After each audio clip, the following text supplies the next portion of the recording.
sont touchés waaye tamit Nicolas a joué avec beaucoup de précision même sur les passes da ngay gis ne que il joue avec précision parce que il fallait que tamit mu nekk début boo xamante ne dina ko permettre mu am li nga xamante ne moom mooy confiance gis ngeen fin du match bi Michael Olise nekk international français passé par cette équipe de Crystal Palace à la fin du match ñëw na avec ce sourire qui signifie beaucoup de choses Manuel Neuer nekk tamit international de la Mannschaft ñëw na ci Nicolas Jackson Harry Kane ñëw na ci moom tous ses coéquipiers sont venus pour l'encourager et comme je l'ai dit sur les appels il a été intéressant et am na sax benn voilà sur les jeux de triangle il était dans le jeu surtout dans la deuxième mi-temps gis ngeen tamit relais yi nga xamante ne soutien bi nga xamante ne mi ngi ko doon apporter au milieu de terrain bavarois Joshua Kimmich ak Pavlovic c'est un joueur boo xamante ne on n'en parle pas mais Pavlovic de par sa taille 1m88 milieu relayeur capable d'évoluer comme milieu défensif il est exceptionnel léegi gis ngeen nag appui bi nga xamante ne tout le temps Nicolas Jackson mi ngi ko doon apporter mi ngi leen ko doon apporter et match bi nga xamante ne Sénégal joué na ko gars yi face à la RDC mais c'est ce que Pape Thiaw a compris parce que Nicolas est un joueur athlétique et il peut causer des problèmes à la charnière congolaise Chancel Memba gis ngeen ne que il n'est pas très élancé de la taille parce qu'il ne dépasse pas les 1m85 par rapport ak seen benn défenseur bi nga xamante ne voilà moom moo formé woon cette charnière centrale qui évolue ci équipe bi nga xamante ne moom mooy Saint-Étienne Nicolas a été très bon et loolu je pense que ça va être dans la continuité et ça va lui permettre d'avoir une place de titulaire dans cette équipe bavaroise c'est bien possible parce que ku football dans le championnat anglais foofu nga xamante ne il y a beaucoup d'impact physique Nicolas a réussi comme je l'ai dit peut-être un peu tardivement cette capacité d'adaptation mais dans sa deuxième saison avec les Blues il a été intéressant mais bi ma ko seetaanee vraiment même hier maa ngi doon xoolaat les images les vidéos Nicolas a été très bon donc c'est un très bon signe boo xamante ne mun nañu am espoir vraiment qui va s'adapter au championnat allemand on va parler d'un autre joueur sénégalais muy Idrissa Gueye bi nga xamante ne jóge na ci équipe bi di FC Metz dem signer en Série A ci équipe bi nga xamante ne moom mooy l'Udinese donc Idrissa Gueye moom moo nekk léegi le nouveau numéro 7 ci équipe bi nga xamante ne moom mooy Udinese donc avant muy ñëw Alexis Sanchez moom moo fa nekkoon mais Alexis Sanchez jóge na ci bile club dem na ci championnat espagnol bi ci ban club moom la nekk actuellement mi ngi nekk ci Séville la Alexis Sanchez nekk actuellement donc le numéro 7 était vacant Idrissa Gueye qui prend ce numéro 7 là waaye tamit nee na Alexis Sanchez c'était son idole loolu moo tax mu dem récupérer li nga xamante ne moom mooy bile numéro donc je pense que aussi Idrissa Gueye suñu gisee attaquant yi nga xamante ne ñoom ñoo nekk ci équipe bi di Udinese je pense que avec sa capacité son talent il peut s'imposer ci équipe bi nga xamante ne moom mooy l'Udinese on va parler d'un autre joueur bi nga xamante ne tamit voilà il y a eu un peu de critique sur sa prestation face à la RDC sur son apport défensif muy El Hadj Malick Diouf je l'ai pas senti trop bon sur l'apport défensif bien vrai que ñun ñëpp xam nañ ne que sur le plan offensif El Hadj Malick Diouf n'a pas de problème avant muy ñëw West Ham ci club bu mu njëkkoon nekk dans le championnat tchèque il jouait comme piston donc il n'a pas de problème sur le plan offensif mais contre la RDC il y a eu des failles face à Michak Elia nekk un attaquant capable d'évoluer dans l'axe tantôt comme excentré indil na ko ay problèmes donc je pense que sur l'attitude défensive il y a des choses yoo xamante ne war nañ ko rectifier suivre na analyse bi nga xamante ne moom la notre confrère de D-Sport defoon muy Serigne Mbaye Diop à l'endroit de El Hadj Malick Diouf il est bon il a du talent mais nag toll na fenn foo xamante ne avec sa dimension ak tey jii vraiment qualité yi nga xamante ne mi ngi ci moom vraiment il doit beaucoup plus s'améliorer sur le plan défensif waaye nag moom jot na yëkkati ay kàddu au sortir de cette défaite bi nga xamante ne West Ham am na ko face à Tottenham 3-0 en faveur des Spurs maa ngi leen ko doon wax le but de Pape Matar Sarr El Hadj Malick Diouf jot na def li nga xamante ne moom mooy un cri de cœur donc actuellement les Hammers ils sont dans la tourmente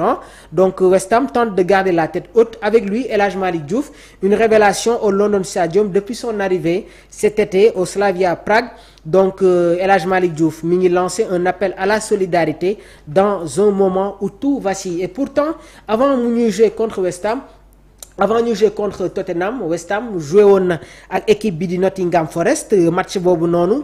West Ham moo gagné woon sur le score de 3-0 mu nekkoon ni tamit vraiment victoire boo xamante ne jotoon na raviver la flamme ci biir stade bi, mais il y a toujours des difficultés. Je pense que Graham Potter se cherche sur certaines décisions. Déjà bàyyi na le schéma 3-5-2, il revient sur ce schéma à 4 derrière. West Ham, je pense que loolu la tàmmee di jouer. Il faut de l'équilibre dans cette défense, et je pense que au niveau du milieu de terrain il y a de la qualité avec la présence de ce milieu de terrain tchèque muy ki nga xamante ne moom mooy Thomas Souček. Gis nañu tamit Ward-Prowse nekkoon légende ci équipe bi di Southampton, donc mi ngi ci équipe bi di West Ham, bien vrai que avec le départ de Carlos Soler ak ki nga xamante ne moom mooy Alvarez fële nga xamante ne moom mooy sa Fenerbahçe, ils ont Guido Rodriguez, waaye tamit ils ont Lucas Paqueta. Donc je pense que il y a des rectifications yi nga xamante ne war nañ ko def au niveau de leur milieu de terrain et essayer d'être flamboyant sur les côtés. Gary Bowen, on retrouve pas son niveau bi nga xamante ne moom la amoon l'année dernière. Il avait quelques pépins physiques, loolu moo tax sax il tarde à retrouver son niveau bi nga xamante ne ñi ngi ko doon xaar vraiment niveau bi nga xamante ne foofu lañ koy xaaree jamono ji. C'est le capitaine ci équipe bi nga xamante ne moom mooy West Ham. Donc dama leen di jaajëfal bu baax a baax Cheikh Adi Mbodj, man tamit maa ngi lay remercier bu baax. Donc vraiment ñi ngi leen di jaajëfal yéen la communauté. Univers Gaïndé, effectivement je vais venir sur la prestation de Moustapha Mbow qui a été titulaire. Il a été titulaire ci match bi nga xamante ne déjà le Paris FC mi ngi ko doon joué ak équipe bi nga xamante ne moom mooy le stade brestois. Donc Paris FC dem fekki stade brestois, gagné sur le score de 2-1 grâce à des buts. Donc on va vous donner li nga xamante ne moom mooy les détails. Goebbels qui a marqué à la 14e minute, Marchetti 34e minute, et Brest seen but ki ko dugal muy Del Castillo. Alors ki nga xamante ne nag moom mooy Moustapha Mbow, le numéro 5 du Paris FC, était dans la charnière centrale, une charnière centrale qui retrouve benn équilibre, parce que Otavio mi ngi doon football ci équipe bi di Porto gars yi. Porto la nekkoon, mais c'est un très bon défenseur, et comme ni ma leen ko waxee défense boo gis mu am benn gaucher ci seen axe central bi rek day am équilibre. Moustapha Mbow il est droitier, Otavio il est gaucher, bien vrai que am na un carton rouge ci bile match, mais Paris FC moom moo gagné. Waaye équipe bi nga xamante ne moom mooy Paris FC, ils se sont énormément renforcés. Regardez un joueur comme De Semet, mu nekk tamit un international belge, doon football ci équipe bi nga xamante ne moom mooy Stade de Reims, mi ngi ci biir équipe. Gis ngeen un joueur comme Les Melou, passé par équipe bi nga xamante ne moom mooy OGC Nice, gis ngeen ko actuellement mi ngi Paris FC. Marchetti xam ngeen ko dans le championnat français, passé tamit par cette équipe d'Ajaccio, mi ngi Paris FC. Maxime Lopez, un ancien milieu de terrain de l'Olympique de Marseille, fa la jóge dem Sassuolo, c'est le capitaine de Paris FC. Goebbels maa ngi leen ko doon wax, attaquant la, moom itamit jaar na ci équipe bi di Monaco. Moses Simon nekk un international nigérien, doon football ci équipe bi di Nantes, mi ngi ci équipe bi di Paris FC ak Ilan Kebal moom itamit c'est un qui algérien la, football na ci équipe bi di Stade de Reims, donc Paris FC. Vraiment ils ont une très bonne équipe. Waaye tamit on se rappelle du défenseur de Saint-Étienne muy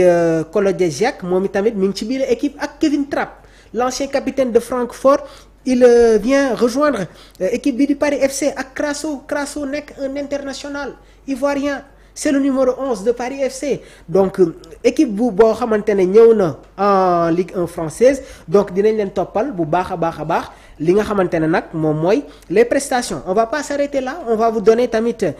prestations yi nga xamante ne joueurs sénégalais yi amal nañ ko. Idrissa Gana Gueye, Iliman Ndiaye, Everton doon dalal équipe bi di Aston Villa, match nul 0 but. Donc Iliman qui a été titulaire ak ki nga xamante ne moom mooy Idrissa Gana Gueye. Une bonne note pour les joueurs de l'équipe nationale du Sénégal. Iliman 6,3, ça dépasse la moyenne. Ak Idrissa Gana Gueye 6,5. Donc gis ngeen sax Jack Grealish ak